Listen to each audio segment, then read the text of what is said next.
వాళ్ళు ఇంకా కీన్గా అబ్జర్వ్ చేస్తూ ఉంటారు కదా. సో ఇవాళ ప్రధానమంత్రి గారి పర్యటన పైన కానీ ఆ ప్రసంగం పైన కానీ మీ విశ్లేషణ ఏంటి?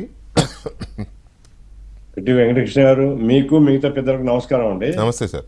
ఇప్పుడు ఆ, ప్రధానమంత్రి రావడము ఏ రాష్ట్రానికైనా అట్లాగే ఆ రాష్ట్రానికి సంబంధించి కొన్ని అభివృద్ధి కార్యక్రమాలకు నిధులు వెచ్చించడము లేదా కొత్తవి మంజూరు చేయడాన్ని ఎవరైనా హర్షిస్తారు. ఎందుకంటే ఈ రాష్ట్రం అభివృద్ధి కావాలని కోరుకునే వాళ్ళు ఎవరైనా సరే శాపనార్థాలు పెట్టారు.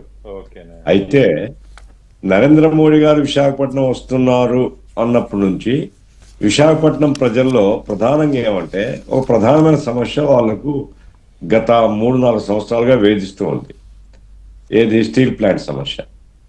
ఒక రకంగా ఎన్నికల్లో కూడా ఇది ఒక చర్చనీయాంశంగా మారింది. కూటమి ప్రభుత్వం కూడా వాగ్దానం చేసింది ప్రైవేటైజ్ కానివ్వం మేము అని.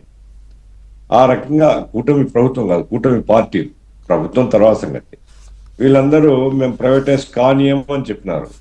వాళ్ళ ర్యాలీస్కి పోయి పవన్ కళ్యాణ్ మాట్లాడినాడు, తర్వాత చంద్రబాబు నాయుడు గారు మాట్లాడినారు. బీజేపీ వాళ్ళైతే అబ్బాయి అది అయ్యే ప్రశ్నే లేదని చెప్పారు. కాబట్టి ఎక్స్పెక్టేషన్ ఏముంటుంది? ఇప్పుడు కొత్తగా ఇన్ఫ్రాస్ట్రక్చర్ క్రియేట్ చేసి మీరు ఒక కొత్త ఇండస్ట్రీ తీసుకుని వచ్చి ఆ ఇండస్ట్రీకి బిల్డింగ్ కట్టి ఇన్ఫ్రాస్ట్రక్చర్ పెట్టి ప్రొడక్షన్ స్టార్ట్ చేసే పాటికి over a period of 5 years అట్లా పడుతుంది ఏదైనా కొత్తది. ఆల్రెడీ ఉండేటువంటి ఇన్ఫ్రాస్ట్రక్చర్ ను మెరుగ్గా నడిపిస్తే 1,00,000 మంది డైరెక్ట్ గా ఎంప్లాయీస్ గా ఉన్నారు, ప్రత్యక్షంగా కానీ పరోక్షంగా కానీ దాని మీద ఆధారపడి 1,00,000 మంది బతుకుతున్నారు, 1,00,000 కుటుంబాలు. కాబట్టి అందరిలో నగరం పుట్టిందే దాని వల్ల కదా. మహానగరము స్టీల్ ప్లాంట్ తోనే మహానగరమే, అంతకుముందు లేకుంటే మామూలు నగరం అది.